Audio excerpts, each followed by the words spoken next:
Hey boys and girls, this is Meredith Ullman. Some of you may have already heard me read A Snowy Day by Ezra Jack Keats. If you haven't checked it out, go ahead. Today, we are going to give another shout out to Natalie Schick in Mrs. Lindner's class. Natalie is a 4th grade student, and her grandfather, Carl Kozak, is going to join us today for a very special story called The Sign of the Beaver. But before he reads chapter 1, I want to introduce you to him, and he is going to share some of the items that he has made over the years that you might even hear in the story. So here we go. All right. Hi, everybody. Hi. Can you see yourself? I can see myself. Okay, It's there so you go. sunny out. I got one of my favorite hunting hats on. I've had it for many years. And speaking of hats, this is one of the fur animals. It's called an otter. It has real thick hair. It's very warm. It was a otter that I caught in traps like these, and I made it into a hat. Along with that, when you're hunting in the woods, you have to have some protection, so when you're walking, you can check how deep the snow is.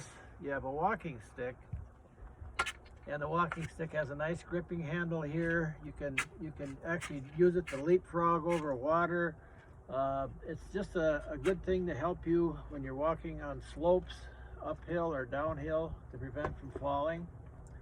Here's another tool that you might recognize. It's a bow. It's a bow that you put arrows in, and it's used for hunting. And it's one of the bows that you can make out of a certain kind of a tree, and it's a survival tool if you ever get caught where you need to survive.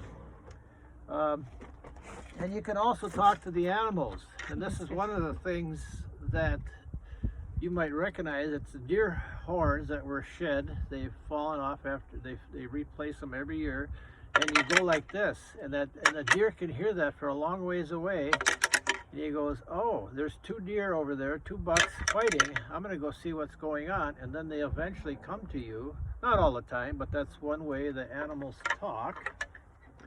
And tell us about your vest, speaking of deer, there, Grandpa Carl. Well, this vest is from a deer that I harvested quite a few years ago and had it tanned. And by tanning, you take the hair off, and you just have the leather, which is left here.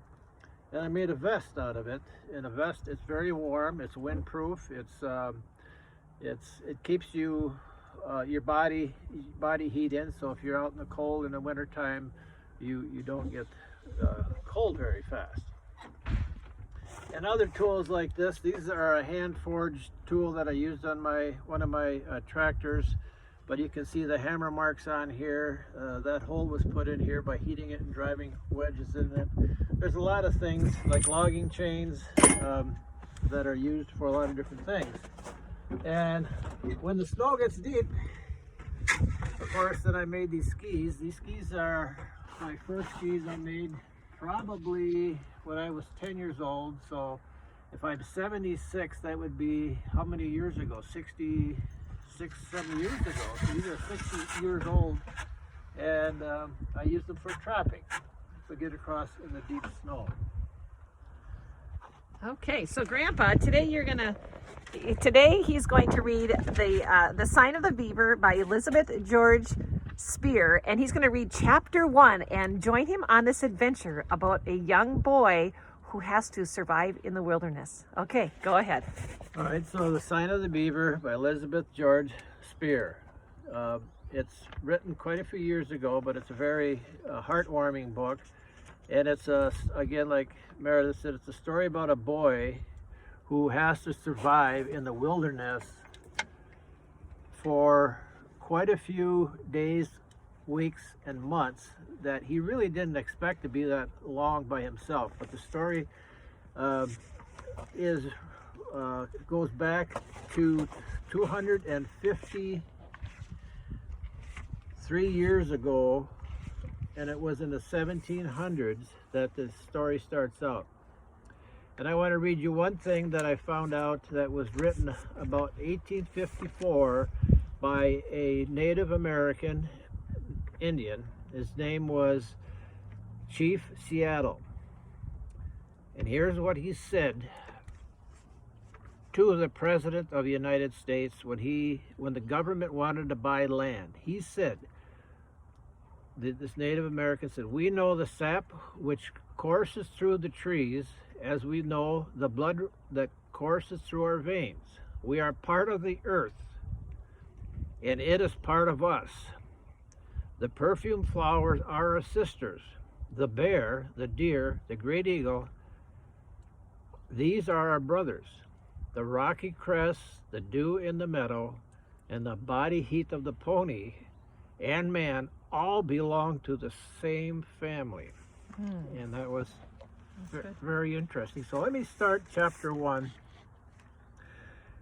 And the boy's name is Matt, but I want you, before I start, to just close your eyes and put yourself in this boy's place. His name is Matt. So he is in the wilderness. Pretend that the house, the building you're in right now, is the only building you can see for miles. You're the only person in that building. And all the way to the ocean and to the tips of the mountains and to the deserts, there's nobody around you. Only animals, trees, and whatever, and fish and game. There might be somebody that comes to your door someday, and somebody did come to this little boy's door, but he had to do it all by himself, and he was only 12 years old.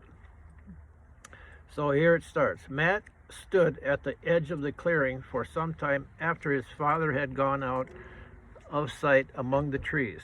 There was a chance that his father might turn back, that perhaps he had forgotten something or his last word of advice.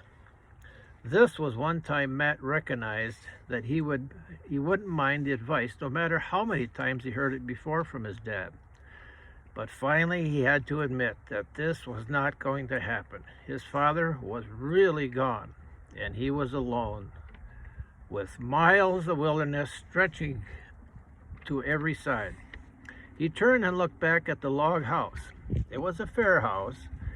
He thought his mother would have had no cause to be ashamed of him.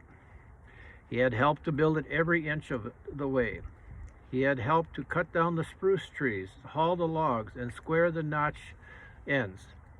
He had stood at one end of every log and raised it up on the top of the other one, fitting the notched ends together and snugly as they had grown that way, just as this one is put together.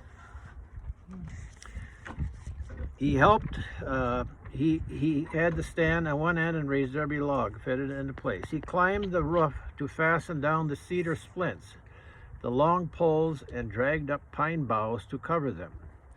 Behind the cabin were mounds of corn he had helped plant, the green blades already shooting up, and the pumpkin vines just showing between the stumps of the trees. If only it was not so quiet.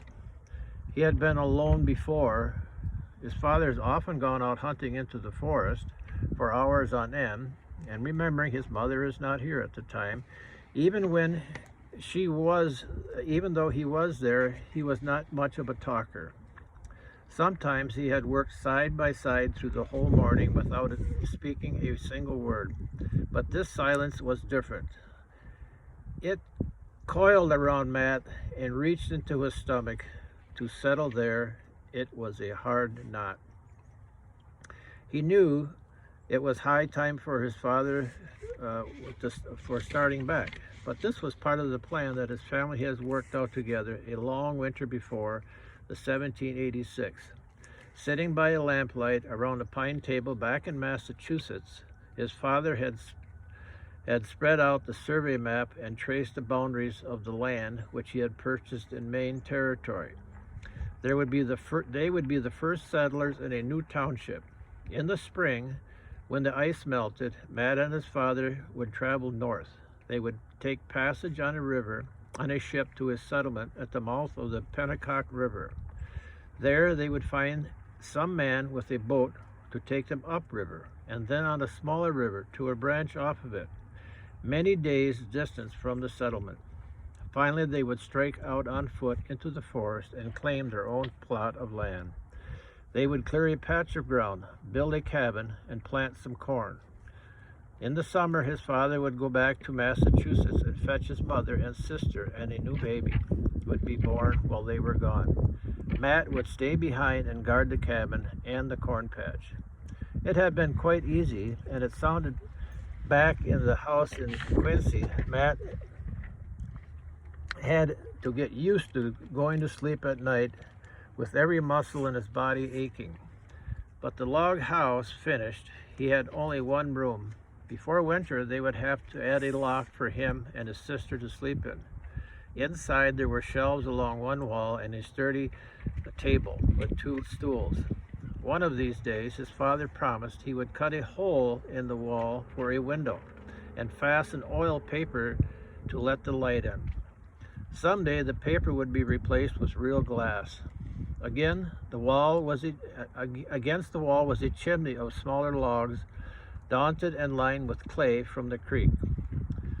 This, too, was a temporary structure.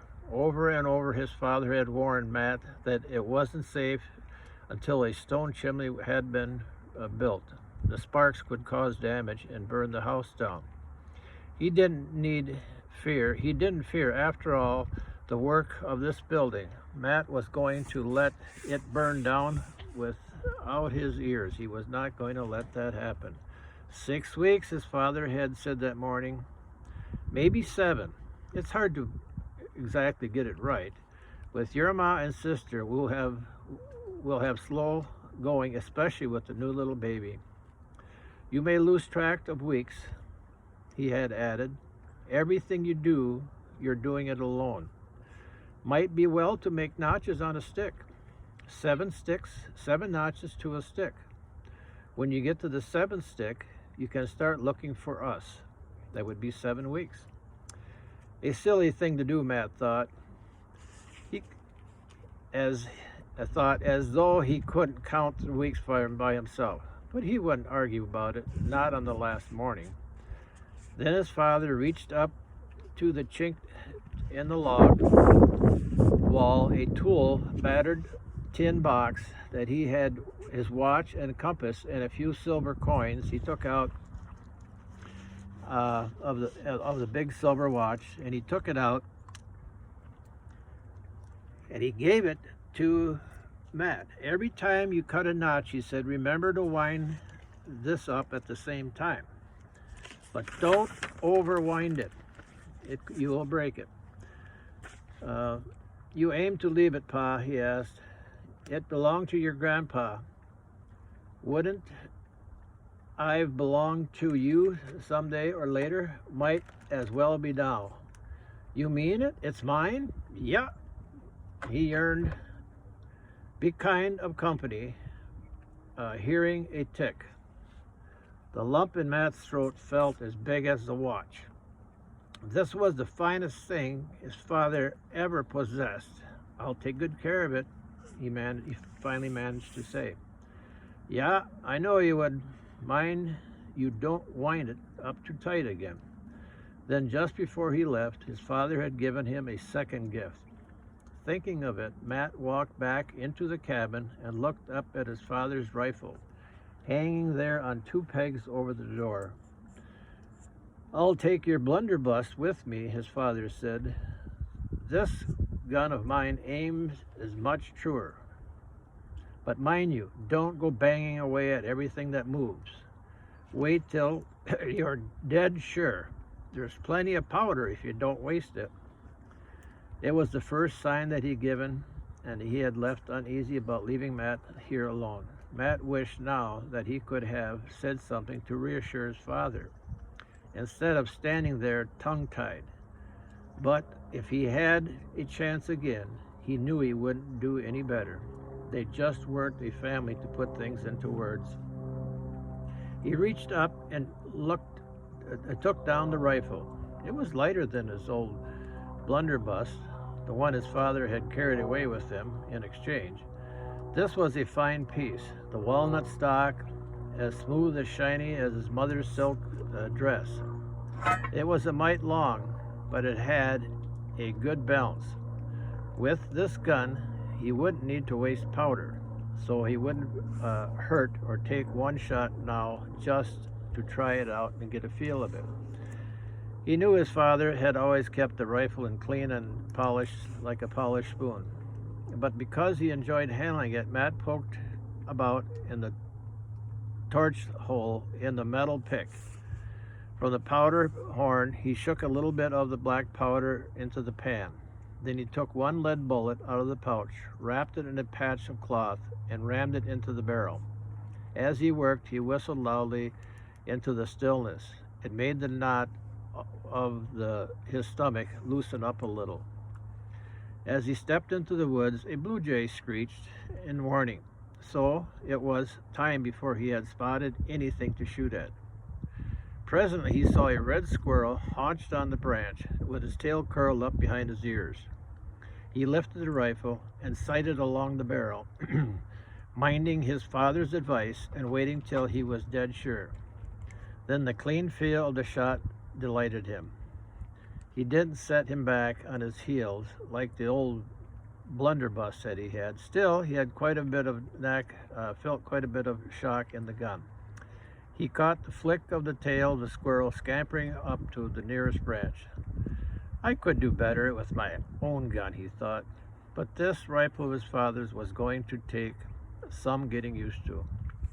Ruefully, he trudged back to the cabin, for his noon meal was munching a bit of Johnny cake his father had baked him that morning.